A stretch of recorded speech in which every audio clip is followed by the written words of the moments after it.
Hey guys, today I'm going to talk to you about different ways to invest your 401k.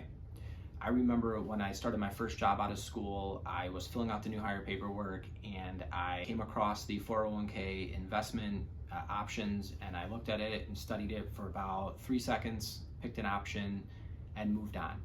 And at the time, I didn't realize what a big impact that would have on my future retirement. So in today's video, I want to talk to you about different approaches, different strategies that will help you throughout any age, throughout any stage of your life when it comes to your 401k. I'd like to start off by sharing some advice from the book, The Intelligent Investor by Benjamin Graham. He was actually Warren Buffett's mentor. And in this book, what he suggests is a person should never have more than 75% of their investments in the stock market, but they should also never have less than 25% of their investments in the stock market. He felt that your age didn't really matter. What mattered was if you felt the market was overvalued or undervalued. So if you felt the market was overvalued, then you'd shift it down closer to 25% in stocks. And if you felt the market was undervalued, then you'd raise the percentage that you have in stocks to near 75%. The default recommendation in this book is 50% bonds, 50% stocks. I like Benjamin Graham's approach because whether you have 25% in stocks or 75%, it keeps you in the market throughout your entire life, and the market over time has done extremely well compared to other investment choices. But it also doesn't expose you 100% to the market, so when times are bad and the market falls, then you're less likely to pull your money out and then sell at the bottom and then miss the rebound. The next approach I'm going to talk about comes from the book, A Random Walk Down Wall Street. In this book, the author suggests that an investor should take their age and basically just put a percent sign behind their age, and that would be the proportion of their portfolio that should be in bonds.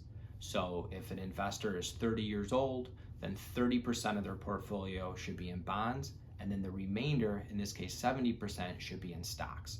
So as they get older and closer to retirement, their portfolio automatically becomes more conservative.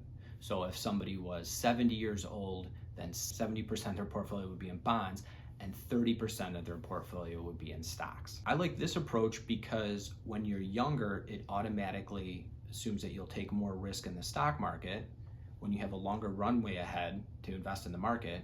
But then as you get older, it becomes more conservative. And as you get closer to retirement, if there is a big drop in the stock market, then you would have more in bonds and you'd be more protected against it. When you're determining your portfolio allocation for your 401k, it's important that you aren't too conservative, especially when you're young. A small increase in your return can make a huge difference over time. For example, that 3-second decision that I talked about making at the very beginning of this video.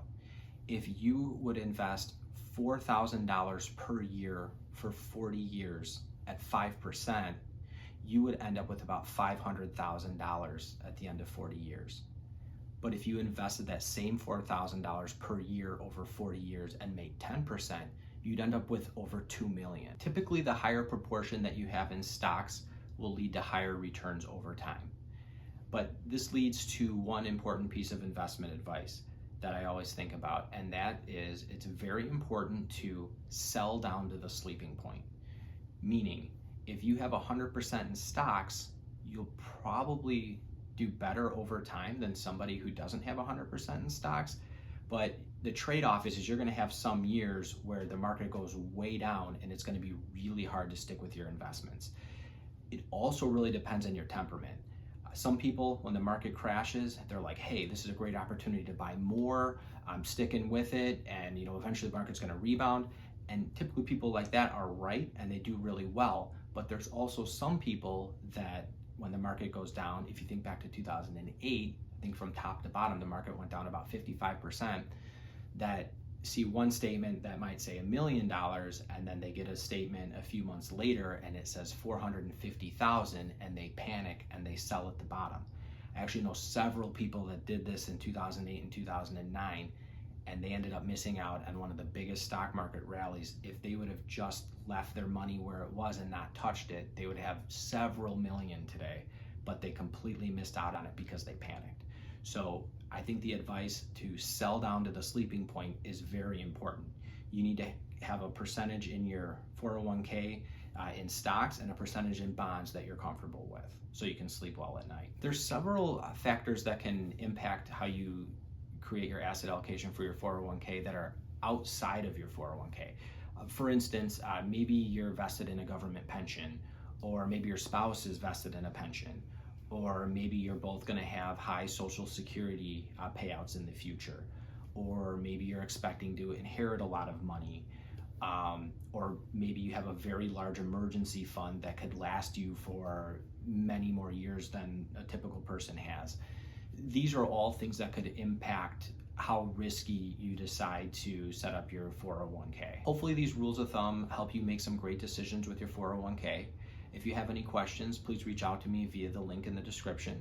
And also, if you have any rules of thumb that weren't mentioned here around asset allocation and your 401k, please share them in the comments. Thanks for watching, and follow for more tips on how to get the most out of your money in retirement. Please remember, this is not specific financial advice. You should contact a financial professional and go over your specific situation with them in detail before making any changes.